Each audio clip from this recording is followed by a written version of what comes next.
Well, welcome again to our Wednesday night Bible study.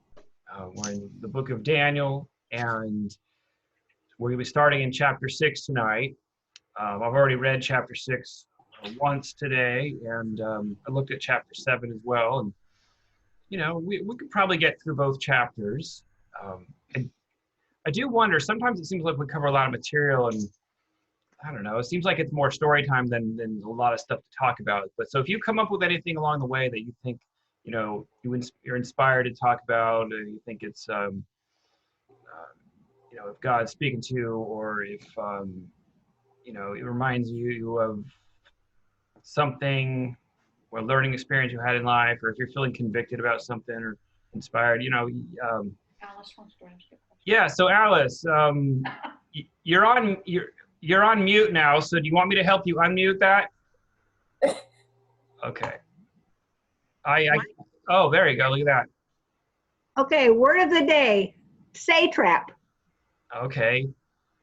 It's right up there with governors and prefect people. Okay, Governor Newsom. Satrap. where are you, Marcia? Move over so we can see you. I'm eating. I don't care. I'm right here. I don't care. Move over. Make her move. We have to see you. There. Now see, you guys look like a couple now. Huh? Well, she didn't want the camera on her, Aw. Why? That's fine. Go ahead. Beautiful. Go ahead. Satrap. So tell us, what is a satrap, Alice? Well, Teacher Alice. no, I just found out. He said it's like a governor or something like that.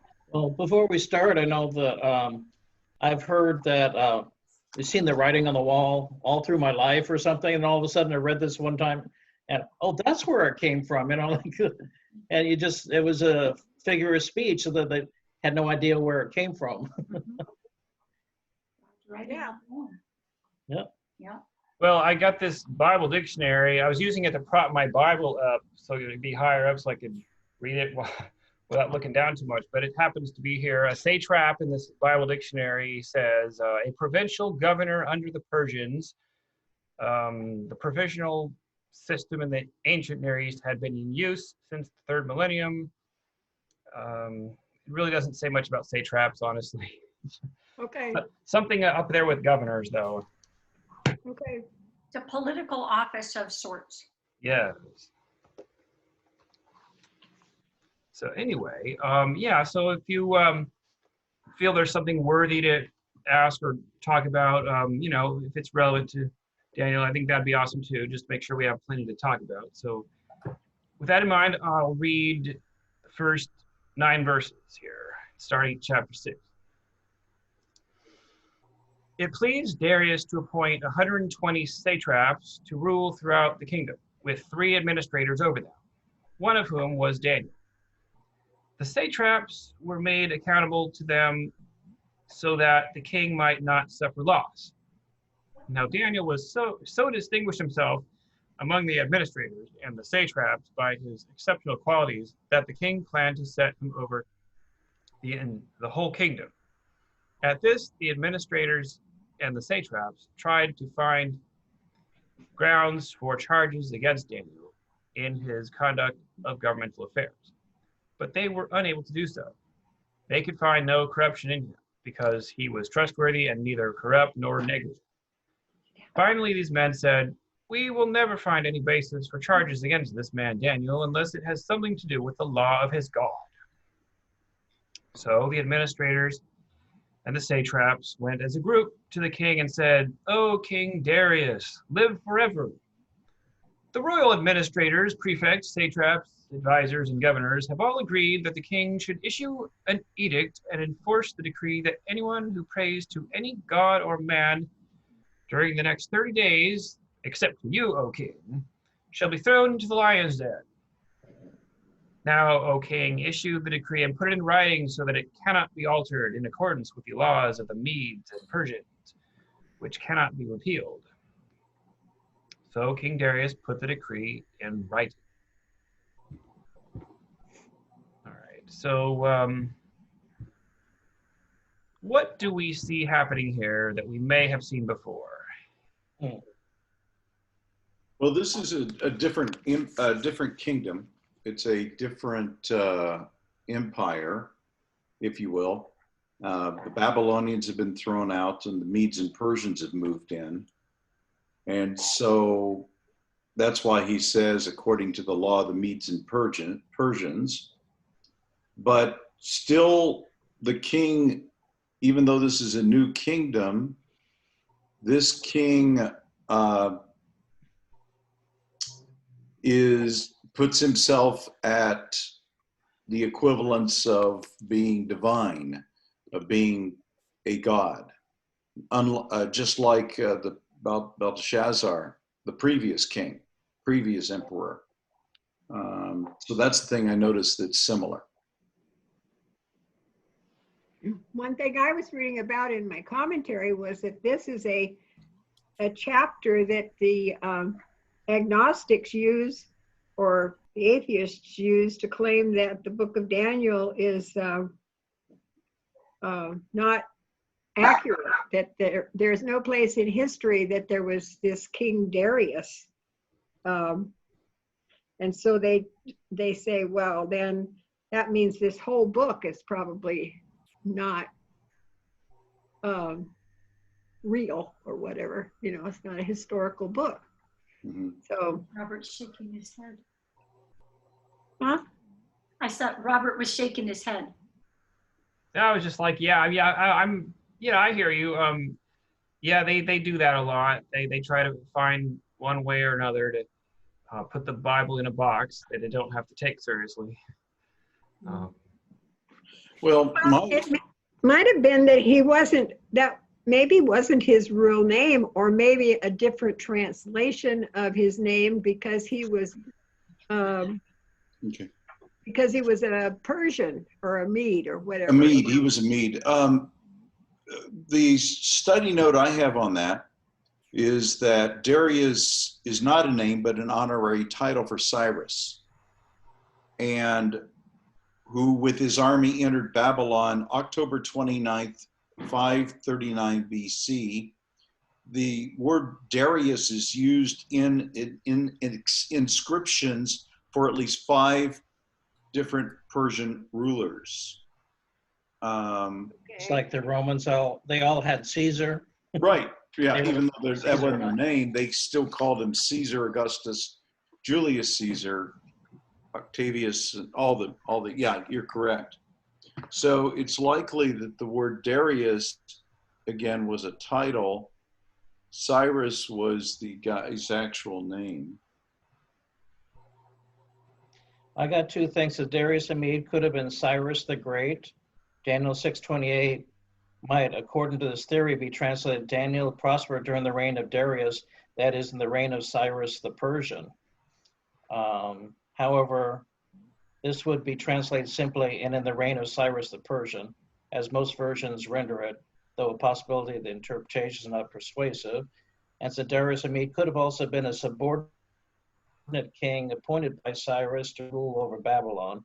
Hebrews 9:1 supports his position, stating that Darius was made king using a passive verb. Also, the Aramaic of Daniel 5:31 states that Darius received the kingdom, took over the kingdom. Normally, an author would not speak of a conqueror receiving a kingdom. Thus, it may be conjectured that Darius the Mede was not a king of the same standing as Cyrus, but rather a subordinate. It's important to note that the book of Daniel never refers to this Darius as the king, either of Persia or the Medes, but simply as a ruler of Babylon. Darius the Mede's personal name might have been Gubaru, that of a governor appointed by Cyrus. Gubaru was mentioned in the cuneiform documents, including the Nabonidus Chronicles, whatever that is. Right. Yeah, he gets mentioned in my study notes also, but as a general who died soon after conquering Babylon, and this study note doesn't hold any, says that, yeah, that what you just read has been mentioned by other theologians, but probably not the case. They believe that Darius is actually Cyrus. this Darius is actually Cyrus. I agree with what Robert said. There's people combing through the Bible trying to find facts not in evidence or something, just aha, here's trying to disprove the Bible. It's like I was telling Carolyn earlier, like a prosecuting attorney is, so they catch somebody lying, you said you can throw out their whole testimony, right? Because they were caught lying. Right. Right. I just pointing that out. That's all. Just in Yeah. case somebody brings that up to you when they're talking about whether the Bible is true or not. You know, unlikely to happen, but anyway. All right. Yeah, he was actually, I guess, I wonder if he gave himself the title of king, you know, because it kind of looks like Cyrus appointed him as a governor more than of Babylon, not a king, but he decided he's going to be king of Babylon. So he just kind of made it up and said, okay, I'm king of Babylon and I'm a god.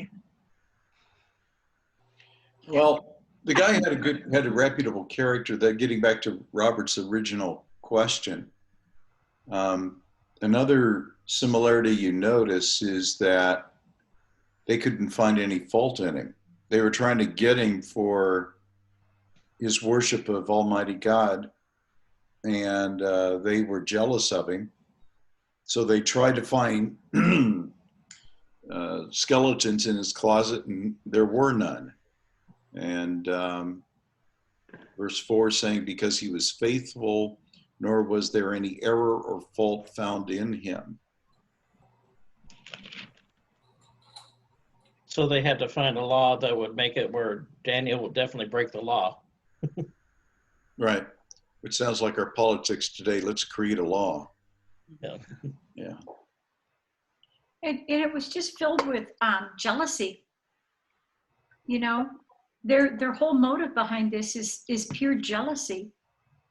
They had no other reason. They didn't like him being given all of this power and notoriety and authority. And what motivated them was they were trying to dig up something. They couldn't find anything. He wasn't corrupt.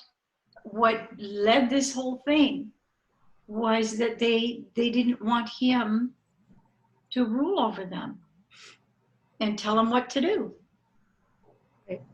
So they go to the king and they appeal to his Vanity. you know, his pride too, you know, and everything. So it's so deceitful from the get-go, you know? Isn't that just like the devil? It's interesting they put a thing for a 30-day limit for people to just worship you and nobody else. It wasn't a decree like forever we're going to worship you. It is a 30-day thing, so it does sound like an entrapment. Yep.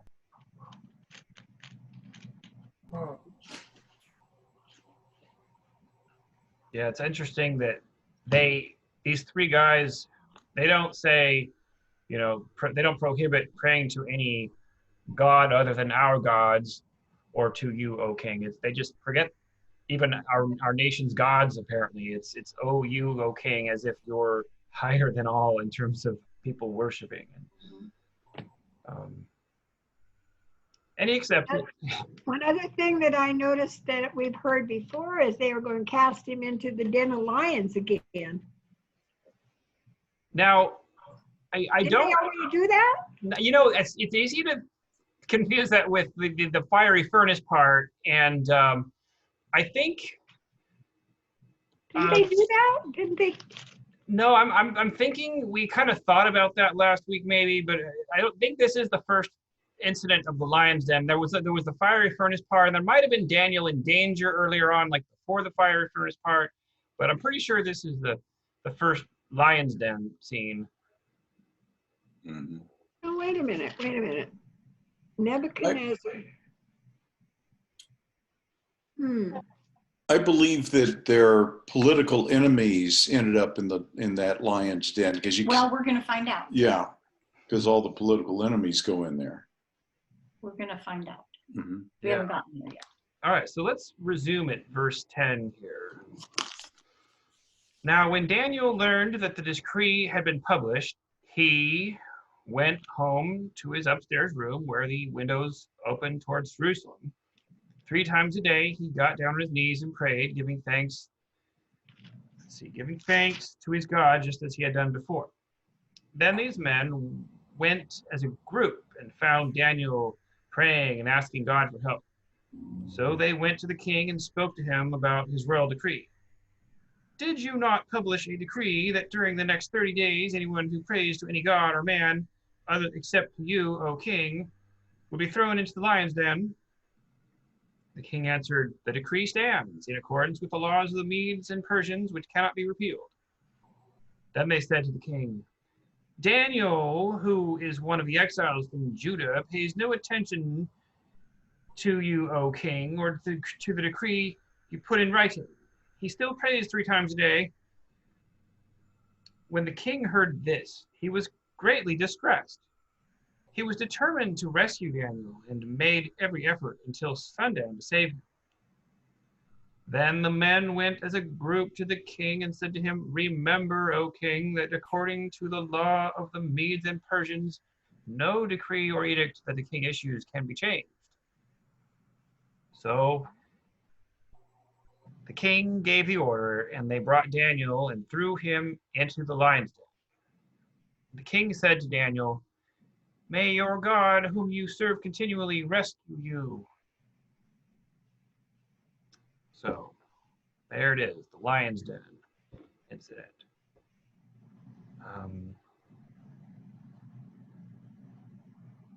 What do you think? What do you think is what's on your mind at this point? I wonder how many other people they went after for violating this law, or if it was really, Daniel was the only one they went after, because that's the only, so it just would have been interesting if, nobody else got thrown or, punished for doing that. But, they were following Daniel and they sought him out. It'd just be interesting to see if anybody else was punished for breaking this law. Good question. It doesn't say, does it? Well, I'm assuming that nobody survives the lion's den.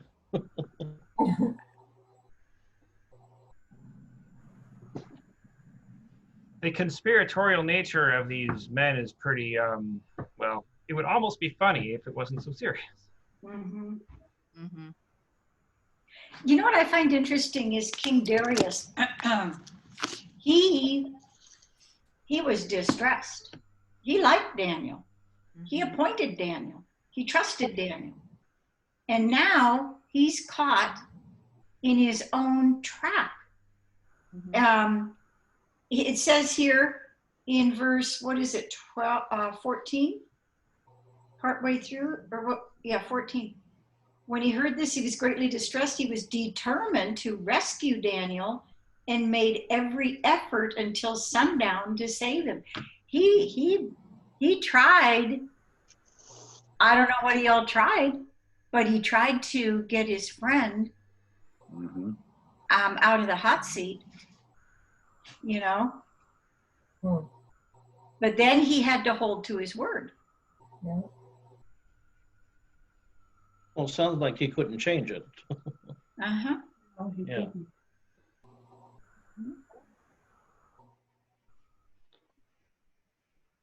Be careful what you commit to in haste. Yeah. Yeah. Yeah. And maybe try to recognize when people are trying to set you up for something. And obviously it was the motives of the people to get Daniel, so they went to the ego of the king or his vanity and made the decree come by. And the king went along with it because, I mean, they obviously talked to him through his vanity or something like that. Daniel stuck to his guns, though, didn't he? You guys remember the Columbine shooting? Yeah. Columbine shooting that, what was the girl's name? Her parents. Rachel Joy Scott. Rachel. You know, when the killers were looking for Christians, they approached her and said, "Do you follow Christ?" What was her testimony? I mean, it was very strong, and her parents, you know, carried that out. They shared that over and over again. And she was shot because she said, "I believe in Jesus Christ." And it cost her life. But she didn't back down. Daniel didn't back down. Yes, two boys were there to go after the athletes and the Christians. Huh. You remember that? Do you remember that? I Yeah. do remember that. I didn't remember they were going after Christians though. Yes. Oh, yeah. Yes. Yeah, there was many of the survivors that, you know, were there and saw many of their classmates murdered, overheard them looking for the Christians and looking for, there were some athletes too that they shot up as well. Wow. But those guys were hooked on to video games, those awful video games, and parents were quite wealthy. Eric Harris and Yeah. Kleeple, yeah. The point is, she didn't back down. Mhm. Daniel did not back down. You know, It would have been so easy for her to say no, just to, you know, save her life. to pacify them, and yeah, exactly, and to save her own life. And nobody could have blamed her. You know, they made an awesome movie about that. It's called I'm Not Ashamed. It's about her life mostly. It also features the Columbine kids. It keeps the most of the violence out, but maybe just enough to let you know what happens and all the shock factor. But it is a super awesome Christian testimony type. Mhm. So, Well, I know I have a lot of admiration as far as when my mother was growing up, and she said in China, in the village that they were living in during the war, when they had to walk to church, all of the people, because this is mainland China, so it's, you know, mainly predominantly Buddhist, and people would yell at them and call them names as my mom was one of 6 kids, and so my grandmother was very faithful and would walk them all to church. And my mom said there were people calling them names as they were walking to church, and they were sometimes the only family in there worshiping, but they stuck to their faith there too. And I had a lot of admiration whenever my mom would tell that story too. Wow. Mhm. So that's why I feel for people as far as, I mean, because it's easy to be a Christian where there's other Christians, but it's not as easy in another country. And so, like you said, sticking to your guns and remaining faithful when it's not easy to be faithful. I do have a lot of admiration for people who do that, and in other countries where it costs them their life. Yeah. Wow. all right. Starting at verse 17. A stone was brought and placed over the mouth of the den, and the king sealed it with his own signet ring and with the rings of his nobles, so that Daniel's situation might not be changed. Then the king returned to his palace and spent the night without eating and without any entertainment being brought to him, and he could not sleep.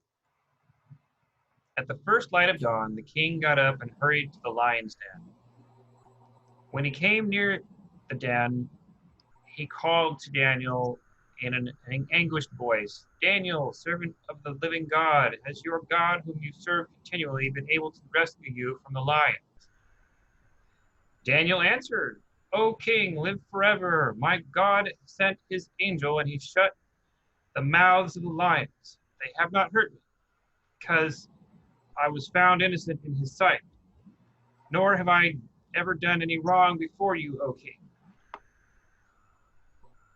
The king was overjoyed and gave orders to lift Daniel out of the den. When Daniel was lifted from from the den, no wound was found on him, because he had trusted in his God. I can't help but feel like ever since in verse 19, it talks about at first light, you've got Daniel coming out of a hole in the ground. And I'm kind of feeling like, wow, it's almost reminiscent of Jesus. Yep. And yeah, so. Even with the rolled stone and the signet ring, boom, boom, same as Jesus. And they could find no fault in Daniel, and they still figured out a way to put him in the den. They found no fault in Christ, and still they put him on the cross. Not that Daniel. And Jesus. yeah, well, he could have been a type and shadow of the Lord. Yeah. And they put Christ in the tomb, and he arose. Put Daniel in the den, and he arose, and there was nothing wrong with him. And it just simply says because he believed in his God. And no, it's an amazing parallel with Christ and the crucifixion. It's interesting. Daniel said, "Oh, King, live forever." So he was kind of giving his honor to the king. He wasn't blaming him for, putting him in the den. Yeah, I was reading this morning in the book of Titus something about that very topic about being honor or paying honor to your rulers and those that are in authority over you. We're told in at least 2 or 3 different places in the New Testament to honor those that are in authority over us. Now, whether they're born again or not, Christian or not, we're still to honor our, those that are ruling over us. Did Alice go to heaven before us there? She got raptured. Alice has been raptured. We got left behind. She was raptured, and we're left behind. Yeah. Yeah. Didn't even see her leave. Just poop. She's not there. Yeah. Or maybe she stepped out so she wouldn't hear the next part, which is the gross part of the book. Let's see here. Verse 24. At the king's command, the men who had falsely accused Daniel were brought in and thrown into the lion's den, along with their wives and children. And before they reached the floor of the den, the lions overpowered them and crushed all their bones. All right. We're hungry. So something tells me that's not in accordance with Hebrew law, but then again, Darius wasn't Hebrew, was he? Mm-hmm. No. All right, well, they have their own form of justice or something out there, and it's pretty mean, but at least he has some values as far as, liking Daniel and wanting to save him and stuff. Okay. How about 25? Then King Darius wrote to all the peoples, nations, and men of every language throughout the land, "May you prosper greatly. I issue a decree that in every part of my kingdom people must fear and reverence the God of Daniel. For he is the living God, and he endures forever, and his kingdom will not be destroyed, his dominion will never end. He rescues and saves, he performs signs and wonders in the heavens and on the earth. He has rescued Daniel from the power of the lions." So Daniel prospered during the reign of Darius and the reign of Cyrus the Persian. So are those 2 different people? Could have been. That's one of those historical things that you got to, That's why I was looking up here on the commentary to see if there was anything written about it, and I didn't see it. Yeah. Well, you got to remember that the name Cyrus himself was prophesied by Isaiah like 500 years before this happened. He specifically gave the name of Cyrus. which is incredible prophecy that came true. So, I don't know, that's kind of an interesting statement there. So this Daniel prospered in the reign of Darius and in the reign of Cyrus the Persian. Darius was a Mede. So. Ellie. Come here. Well, the Cyrus that rebuilt the wall, that rebuilt Jerusalem, he was a long time after that, right? So is Cyrus a title? Is it, didn't he? It could be. I would need to study that out, Alice. But he was the one that released the Jews to go back to Israel, or to go back to Israel, if I remember right, isn't that? Mm-hmm. I think it was. Yeah, but he was, let's see.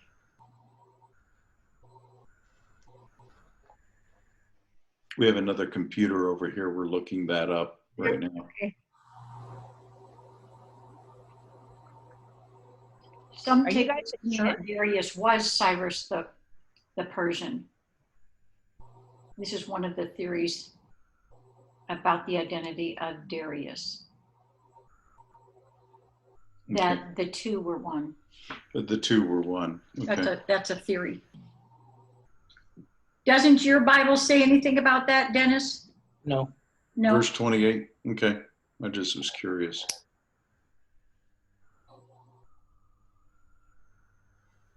That's powerful, though.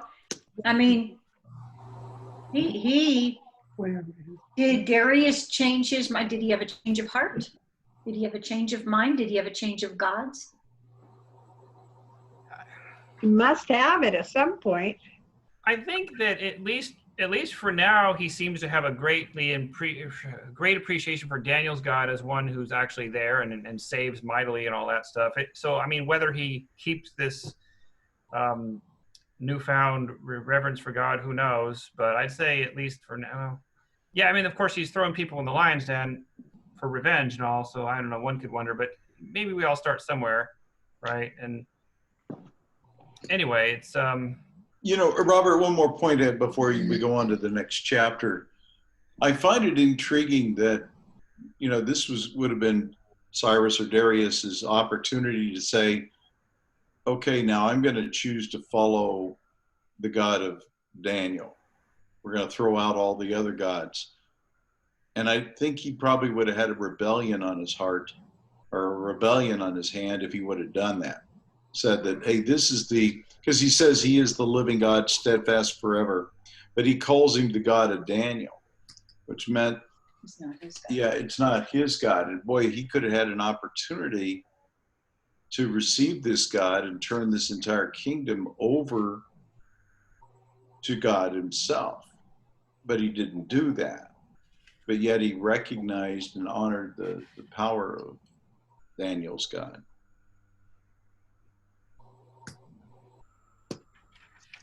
yeah, okay. All right, chapter 7. Oh, I got a note here on the Daniel's deliverance. Josephus comments. Is Josephus book X?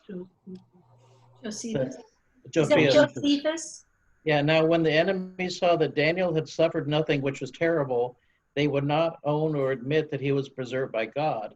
And by his providence, they said that the lions had been filled with food, and on that account it was, as they supposed, the lions would not touch Daniel, nor come to him. As this they alleged to the king, but the king, out of abhorrence to their wickedness, gave orders that they should throw a great deal of flesh to the lions. And when they had filled themselves, he gave further order that Daniel's enemies should be cast in the den, that they might learn whether the lions, now they were full, would touch them or not. And it appeared plain to Darius, after the princes had cast to the wild beasts, that it was God who preserved Daniel, for the lions spared none of them, but tore them to pieces as if they had been hungry and wanted food. Whoa, pretty severe. So they actually fed the lions, and then they threw the people out of the family in and say, okay, now they're full. Let's see if what you said is true. You know? Wow, that is severe. Hmm. Wow.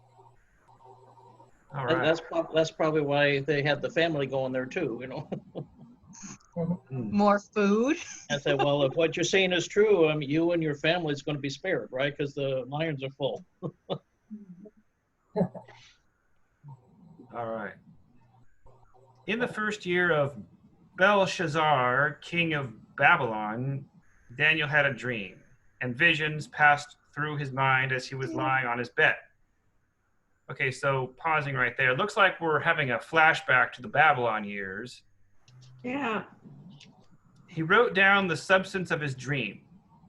Daniel said, "In my vision at night I looked, and there before me were the four winds of heaven churning up the great sea. Four great beasts, each different from the others, came up out of the sea. The first was like a lion, and it had the wings of an eagle. I watched until its wings were torn off, and it was lifted from the ground so that it stood on 2 feet like a man. And the heart of a man was given to it. And there before me was a second beast, which looked like a bear. It was raised up on one of its sides, and it had 3 ribs in its mouth between its teeth. It was told, 'Get up and eat your fill of flesh.' After that, I looked, and there before me was another beast, one that looked like a leopard, and on its back it had 4 wings like those of a bird. This beast had 4 heads, and it was given authority to rule. After that, in my vision at night, I looked, and there before me was a 4th beast, terrifying and frightening and very powerful. It had large iron teeth. It crushed and devoured its victims and trampled underfoot whatever was left. It was different from all the former beasts, and it had 10 horns." Let's see. Let's pause there. What do you think this is talking about?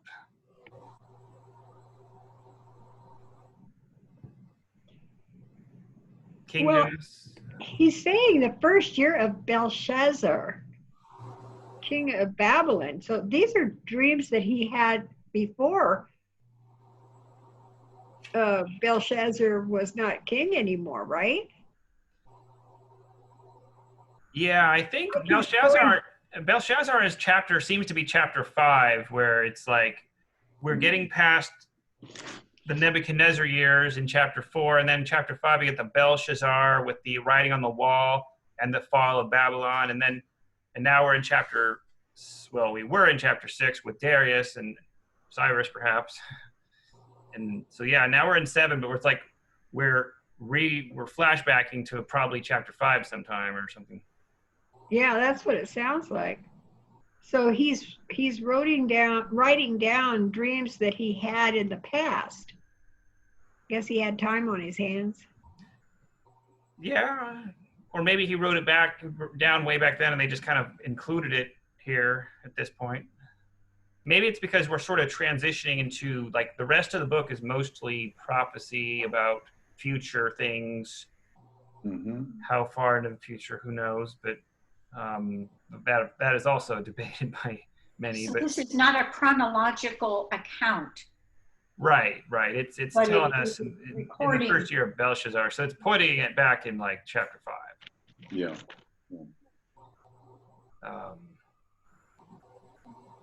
I do know that Revelation talks about beasts, and I do know that there's a lot of writers connecting dots there and connecting them to various empires. And yeah, there is also a thought that these Daniel's dream or visions, let me make sure, visions,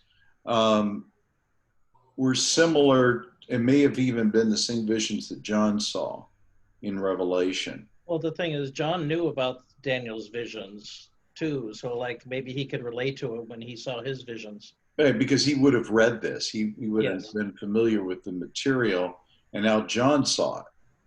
So That's probably why there's a lot of similarities. Because correct. I will say though that it runs parallel with the main empires of the ancient days. Babylon being the lion, Medo-Persia being the bear, Greece being the leopard, and then the Roman Empire being the fourth beast. Yeah, I have in my notes that the lion was Babylon and was the golden head on the metallic image described in Daniel 2:38. Right. The two wings of the lion represent the glory taken from Nebuchadnezzar and was restored after his breakdown. The bear was the Medes and the Persians, and the three ribs are Media, Persia, and Babylon. The leopard was Alexander the Great, and the four wings were the four divisions of the empire after his death. The nondescript beast was Rome. It was a picture of iron legs on the metallic image, Daniel 2:31 through 45. The 10 toes are the 10 kings that arise out of the Roman Empire area. All right. So he's just finished talking about, Daniel has talked about this beast with horns. And now he says, picking up in verse 8, while I was thinking about the horns, there before me was another horn, a little one, which came up among them. And 3 of the first horns were uprooted before it. This horn had eyes like the eyes of a man and a mouth that spoke boastfully. As I looked, thrones were set in place, and the Ancient of Days took his seat. His clothing was as white as snow. The hair on his head was like wool. His throne was flaming with fire, and his wheels were all ablaze. A river of fire was flowing, coming out from before him. Thousands upon thousands attended him. 10,000 times 10,000 stood before him. The court was seated, and the books were opened. Whoa. Wow. Sounds, Judgment. things just got exciting here. Well, the little horn, the theologians believe that little horn in verse 8 was the Antichrist, the rise of the Antichrist. That would have uprooted other kingdoms, because horns are generally symbolic of power, correct? And yeah, and that from a restored Roman Empire, if you will, there will come the Antichrist. That's what we believe is going to happen in the end times. And so that's what Daniel is seeing, is the rise of the Antichrist. And now whenever you see the Ancient of Days, that's a term that's used to describe the Lord. Trying to remember exactly where that came from. The song, Oh, Ancient of Days. Yeah. That's good.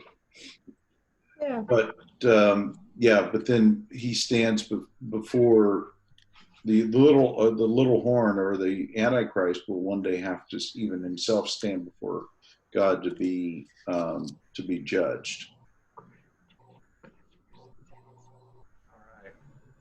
Something's I going have to happen now. I have an interesting note on 9. Is that theology students often debate whether God has human-like figures or is simply a ghostly-like fog and spirit with supernatural energy surrounded by light. Here, God has a white garment, white hair, a fiery throne with wheels turning. This is like the vision of Ezekiel, who saw fire in connection to God and his throne, Ezekiel 1:4. While God is a spirit and not a flesh and bone body, the prophets who saw the Lord in a vision or dream describes a being upon a throne and identify this person as a he or a him and not an it or a thing. All right. All right. Verse 11. Then I continued to watch because of the boastful words the horn was speaking. I kept looking until the beast was slain and its body destroyed and thrown into the blazing fire. The other beasts had been stripped of their authority, but were allowed to live for a period of time. In my vision at night I looked, and there before me was one like a son of man coming with the clouds of heaven. He approached the Ancient of Days and was led into his presence. He was given authority, glory, and sovereign power. All peoples, nations, and men of every language worshipped him. His dominion is an everlasting dominion that will not pass away, and his kingdom is one that will never be destroyed. Now, how did he know that, Robert? God gave him prophetic knowledge. He did. He's looking ahead to because basically what's going to happen during the time of tribulation, the church will be raptured, the one world ruler, one world government, one world religion will come into being, and from that will come the Antichrist, which will do miracles and people will worship him as God, but then he will be destroyed before, or he'll come to judgment before God himself when we return with Christ to rule and reign.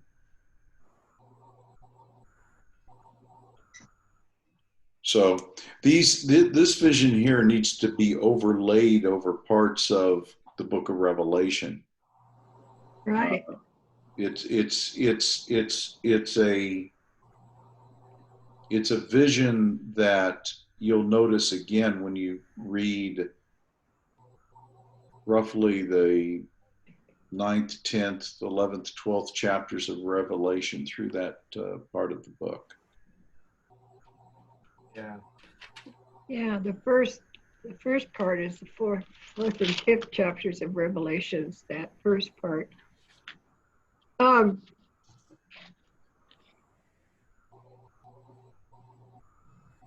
Four great beasts came up from the sea. And then, which beast are we talking about that was talking here in this? I think it was the fourth one, or maybe it was a horn that came out of his head, I think, perhaps, but I watched in the 11th verse, it was saying, I watched because of the sound of the pompous words which the horn was speaking. But it doesn't say which beast. that's the fourth one, I'm pretty sure. Okay. Yeah. Okay, so is that the Antichrist? Yeah, that's what theologians believe, is that right there would be the Antichrist who comes to power during the tribulation period. See, a lot of us believe that the church will be raptured. The Lord will descend from heaven to bring his church with him and meet us, and we'll meet him in the air. And we'll spend 7 years in heaven. And during the 7-year period of time, a lot will go on here on earth. There's going to be a lot of God's wrath poured out on the earth. A lot of the earth will be destroyed. A lot of people will be killed. But the idea is that God has to deal with sin once and for all. And he also does this to reclaim Israel as his own.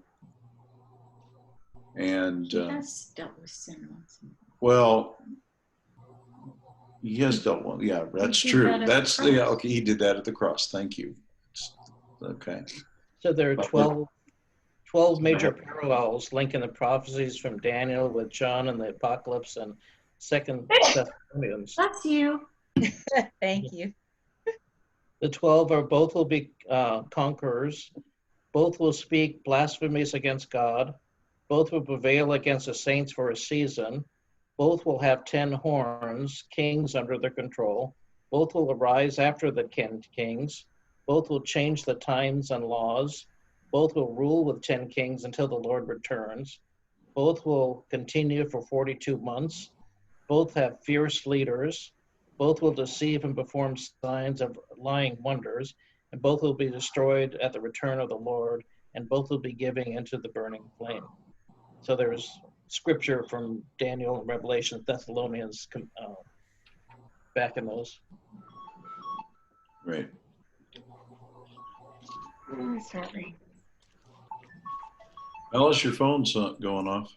Yep. Makes me want to go through my notes in Revelation and reread it. Right. It's well, like I said earlier, this seems to be a vision that Daniel had that John likewise had. And yeah, very similar, if not the same vision. And it talks about the time which hasn't happened yet in history. Yeah, because Daniel was way before the Roman Empire. Correct. He was before the Roman Empire. So, but the prophecies of Daniel, which also include the vision he had of the golden statue, talk about the empires to come. The current empire at the time was Babylon, then the Media Persian Empire, then the Grecian Empire, and then the Roman Empire. And three of them had not happened yet. And so he saw the change. Even in John's time, the 10 kings hadn't finished up yet either. Correct. 10 kings after John, so. Correct. Yeah, correct. And a lot of people think that could be the Roman Catholic Church. I don't think it's that. But some people have said, because you have the 10 mountains around Rome, I guess. I've never been to Rome, but that's what they say. I don't think it is I think it's a one world religion, okay, that may have got its roots in Roman Catholicism. I think it's part of it. But that comes to power really during the tribulation period. Okay, so you said the first beast, the lion, was Babylon? Correct. Because, and one thing that my study note says here is that Daniel's contemporaries included Habakkuk. I can't remember the other. Let me look this up real fast. Habakkuk, Jeremiah, and Ezekiel. They describe Nebuchadnezzar often as an animal. Okay. Yeah, and so that's so that would be symbolic of the Babylonian Empire. And so the beast that was the second one is like a bear. So is that the Medes and Persians then? A lion. No. The bear, correct. Bear. Thank you. It is a bear. That would be the Medes and Persians. Okay. Then the leopard. My study notes talk a lot about Alexander the Great. So that's Greece. Yeah. The Grecian Empire. Yeah. And then there's a nondescript beast. That's The leopard is the Grecian Empire? Right. yeah, Mm-hmm. with Alexander the Great and the Grecian Empire. Right. One thing about when Rome took over in and around, I believe, I'd have to look at the years, but I want to say it was somewhere around 300 BC. It was about the time, I believe, that they somewhere around 300 BC is when the Roman Empire took over. Wouldn't that be the fourth beast? The fourth beast would be which is undescribed, as Dennis just said. Yeah, is that the other? Who's that? Well, that would be the Roman Empire. Yeah. And it's Very believed bad. that the Roman Empire during the tribulation period will come back to power as a one world religion, one world government. Because why? The Christians are gone. The church has been raptured. Okay, so then there was another horn, the little one, coming up from among them. Right. That you think is the Antichrist? Right. Theologians believe that that is symbolic of the Antichrist who will come to power. He'll do signs and wonders, do a lot of quote unquote miracles, and that Right. will convince people that, and he will go to the temple in Jerusalem and demand to be worshipped as God. Robert, starting with verse 15 is the interpretation of this dream. Yeah, and I reckon we'll probably start there next time. So what we're talking about is speculation of what this could be, what it could mean. But as we read more next week, we're going to find out how it identifies these different beasts and what they represent, right? Yes? Okay. Oh, stay tuned, huh? Yeah. Stay tuned. Same back channel, same back cave. Yeah, let's talk about something connected to that next week, because it's interesting what he did with it, what Daniel did with this vision. Yeah, okay. Well, Righty then. I guess we'll close the meeting and see you all next week. Yep. Looks like we'll be doing this for a few more weeks. Yes. Can we, what can we give glory to God for this past week? What have we seen God do in our own lives, or people around us, or our families, or what is God doing? And it's safe. He's keeping us safe. Yeah. And it's What are we seeing in people? Well, and just looking at Facebook, I'm seeing a lot more scripture and people, talking about religious stuff as opposed to before. Mm-hmm. yeah. An attitude of gratitude. Mm-hmm. Yeah. Everybody's thanking the healthcare workers and like when they had the Thunderbirds and the Blue Angels fly over all these different cities yesterday, I don't think they've ever flown together. I could be wrong, but they usually, because they're two separate things and they're doing all their air shows in different places, and I don't think they've ever been to the same air show. But just the combined forces of the two got together and Oh, wanted to show really? their I didn't catch that. Wow. yeah, the Blue Angels and the Thunder, whatever they're called. Thunderbirds, Air Force Yeah. Thunderbirds. They went to 4 different cities and flew over and honored the cities and for what they're Wow. doing. When was that? Today? Yesterday. Yesterday? Yeah, check YouTube. I'm sure you can find it. Okay. But yeah, that was yesterday.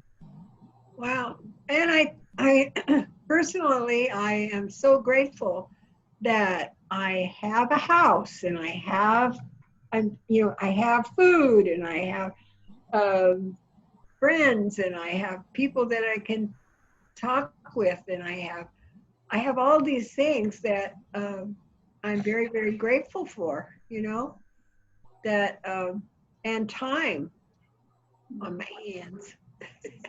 Yeah, my sister-in-law, she posted a little bit of a video from a house across the street from where she is. She said she just got the tail end of it because she didn't know what was going on but there's somebody just got back home from the hospital after a lot of cancer treatments. And so all these cars are going by honking, had signs, and they were just kind of welcoming them back. And there's people feel like they need to show their appreciation to different people in the modern ways now. Right. Go ahead. Car parades and Kathy, were you saying? Kathy was going to say something. No, I wasn't. Oh. Oh, okay. Do you see neighbors being more neighborly? Well, my Kathy, neighborhood- Dorothy doesn't? You don't? My neighborhood, no. No? My neighborhood's always pretty neighborly, so. Are you seeing people slow down a little bit? Not my neighborhood.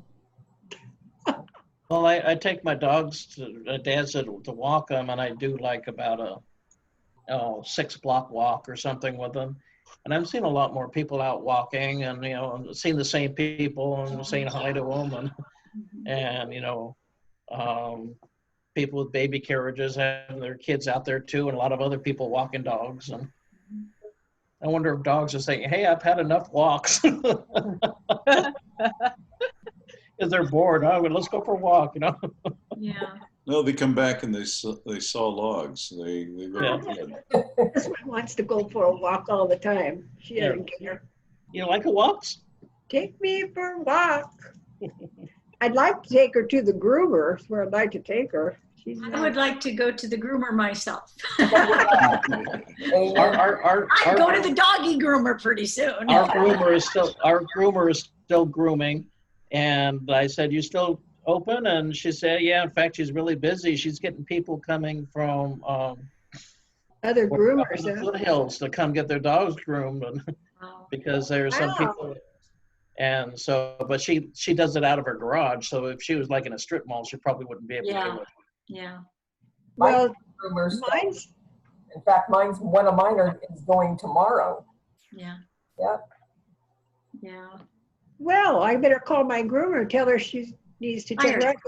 She took the time to check with the state, and they said no. She said, "Can I even, do it like the vets do and just take the dog, the animal from the car and take it in and groom it and deliver it to the car?" And they said no. That's what mine's doing. That's how she does it. Well, maybe next month when I take the dogs in the grooming, I said, "Can you do me too?" Yeah. Yeah, to groom over here. Yeah. That's a good idea, actually, Dennis.